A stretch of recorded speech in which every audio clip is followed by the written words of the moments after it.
हरक सिंह रावत के मामले में हरीश रावत ने न्यूज 18 से एक्सक्लूसिव बात की है। हरीश रावत ने कहा है कि अभी तक मुझसे किसी ने कोई बात नहीं की है। 2016 में हरीश रावत सरकार गिराने में हरक की भूमिका होने पर सवाल बोले। हरदा बोले हैं कि हरीश रावत अहम नहीं है, राज्य अहम है, और जहां तक हरक को पार्टी ज्वाइन कराने का सवाल है वो पार्टी हाईकमान तय करेगा। पार्टी सभी बातों का ध्यान रखकर ये फैसला लेगी। शामिल हो सकते हैं, कैसे देखते हैं सर साहब? मैं इन सब विषयों पर जो है अभी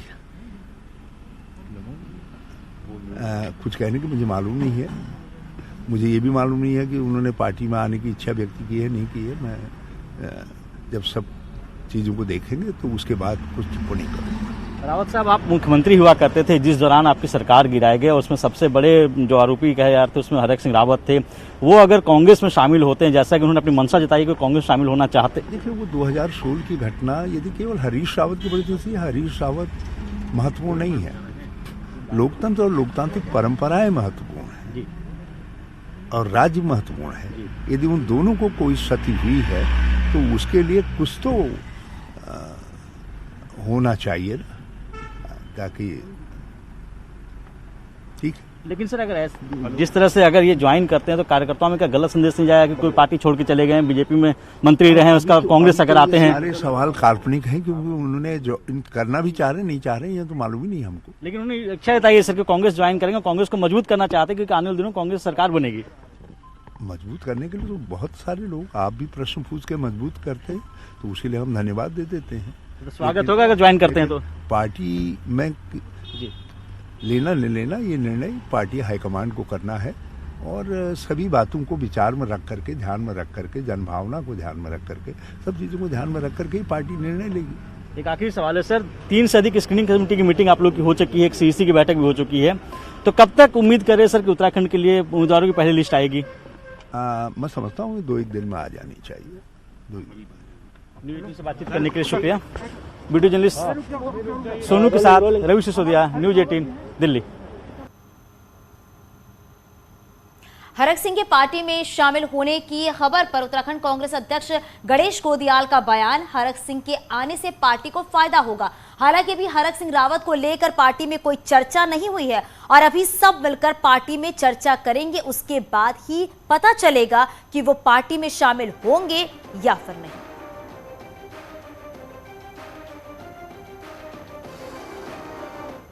गणेश गोदियाल जी, गणेश जी, जिस तरह से हरक सिंह रावत ने बयान दिया है कि वो बहुत आहत है और उसके बाद कांग्रेस में आने की मंशा जताई है, इसको लेकर क्या चर्चा हुई है? एक साथ आ जाइए प्लीज।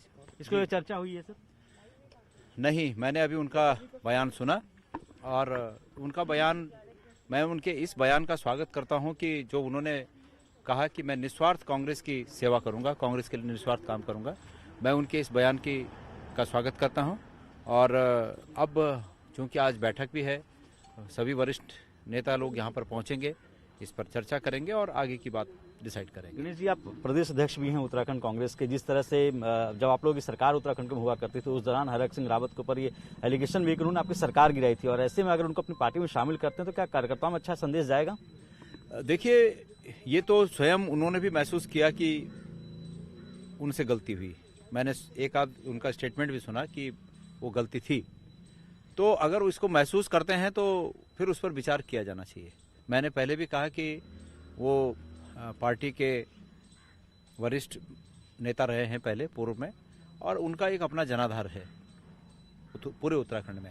अब ये आवश्यक नहीं है कि लोग जिस रूप में, कार्यकर्ता जिस रूप में समझ रहे होंगे कि इस रूप में उनका उपयोग किया जाए, ये आवश्यक नहीं है।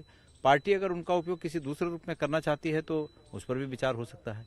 और पर ये अभी सब भविष्य की बातें हैं। जब तक हमारे सामने कोई बात खुलकर नहीं आई है, तब ज्वाइनिंग को लेकर कोई चर्चा पार्टी के अंदर नहीं, अभी तक कोई ऐसी बात है नहीं। जब चर्चा होगी तो तब इन सब चीजों पर। आखिरी सवाल है,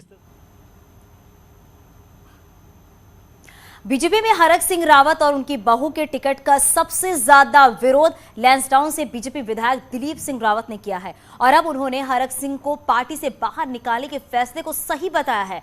दिलीप रावत का कहना है कि गलत लोगों को पार्टी में टिकट नहीं मिलना चाहिए, और पार्टी ने देर से ही सही पर सही फैसला किया है। हरक सिंह रावत को बीजेपी से बाहर का रास्ता दिखा दिया गया। सबसे ज्यादा विरोध अगर किसी ने किया था तो लैंसडाउन से बीजेपी के विधायक दिलीप सिंह रावत ने किया था। सर, फाइनली हरक सिंह रावत बाहर गए, आपकी टेंशन खत्म हुई? देखिए, हमें कभी टेंशन नहीं रहती। मैं हर समय सत्य की लड़ाई लड़ता हूं और हर समय दो चीज पर बहुत ध्यान देता हूं, एक चरित्र पे और एक ईमानदारी पे।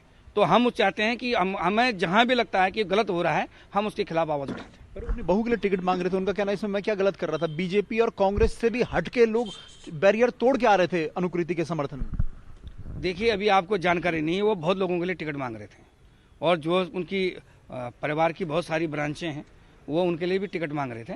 तो ये फैसले को बिल्कुल सही मानते हैं? निश्चित रूप से मैं पार्टी से अभी भी कह रहा हूं कि देर में लिया फैसला, लेकिन दुरुस्त फैसले लिया है।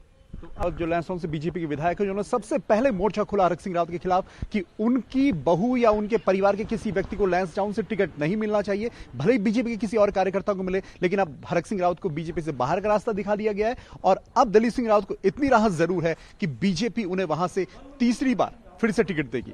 कैमरामैन भरत शर्मा के साथ दीपांकर भट्ट, न्यूज़ 18 देहरादून। हरक सिंह रावत के बीजेपी से निष्कासन के बाद अब कांग्रेस में भी हलचल शुरू हो गई है। हरक सिंह रावत की कांग्रेस में वाराणसी को लेकर, आपको बता दें, वापसी को लेकर कांग्रेस में हरक सिंह रावत का विरोध शुरू कर दिया गया है।